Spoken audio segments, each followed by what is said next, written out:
What's up, everybody? I just finished another book in the original Fear Street series. This is The Fire Game. And right off the bat, this cover's kind of bland. Other than the really cool fire happening in the background. That's really cool. This book here was one that I wasn't really looking forward to reading for a while. I'm on my last like 4 or 5 books in the original series that I have to read. And this just happened to be one that I skipped for like 3 or 4 years. And I finally finished it. I saw somewhere, and I don't even remember where, but I saw that this book was like not really well received. Not bad, I don't think, but just kind of a mediocre book, kind of like a filler. And I could feel that. This book was definitely just kind of a middle of the road kind of book. The beginning of this book is really slow. It does get better like in the later half, but then it just kind of ends abruptly. And yeah, the story starts off with these 3 girls in the library, and they're talking about one of the girls is like a gymnast, and the 3 girls in the book are Andrea, Jill, and their newest friend named Diane.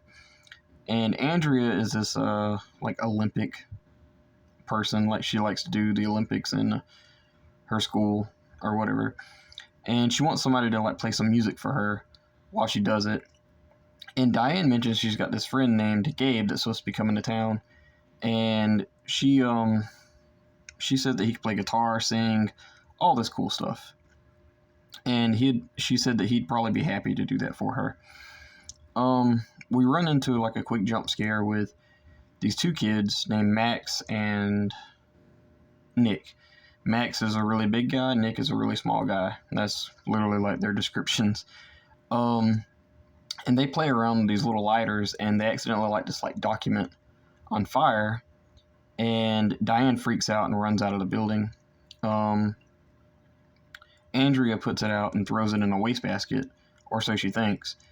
And when they go back to school, they see a fire truck and all this stuff go over to the library, and it turns out that it wasn't all the way put out, so the trash can got lit on fire. And it lets them out of school for a little while. It doesn't take long before you're introduced to Gabe, and all of the girls really like him. Diane doesn't really mention much about him. Like she just kind of, they're just friends. So this book does turn into 2 girls fighting over a guy. That's typical with a lot of these early Fear Street books, and that's literally what happens. It doesn't take long for these kids to start taking advantage of lighting stuff on fire and getting out of school.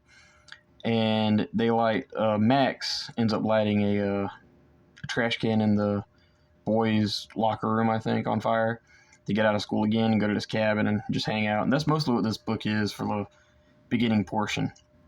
This book gets really interesting when, people start getting worried about these fires, that they're going to get out of hand eventually, somebody's going to get hurt. And they drive,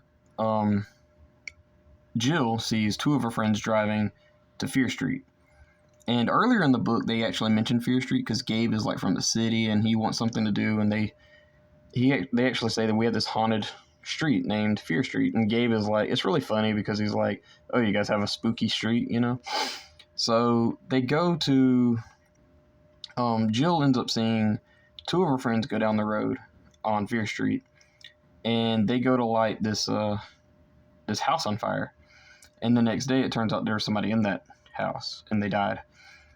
And now, it gets kind of pretty intense because we got like cops snooping around trying to figure out why are these arsonists going on Fear Street and all this stuff. And this book turns into not completely chaos. It gets pretty crazy, but nothing really crazy. It's hinted throughout the book that Diane is scared of fire and she's a little different, and that plays into effect later on.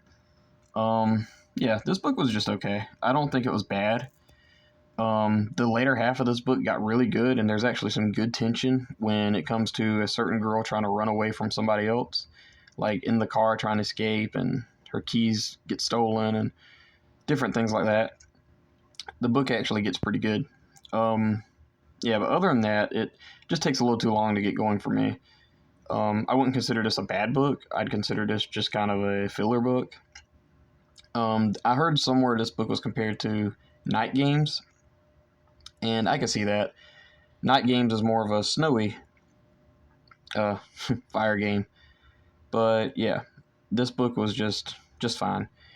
I'd give it a 3 out of 5 stars. It was okay. It wasn't bad or good. I mean, it was better than it was bad, I guess. Yeah, Fire Game, 3 out of 5 stars for me. Did you guys read this book? Please let me know what you thought in the comments below. Talk to you later. Bye.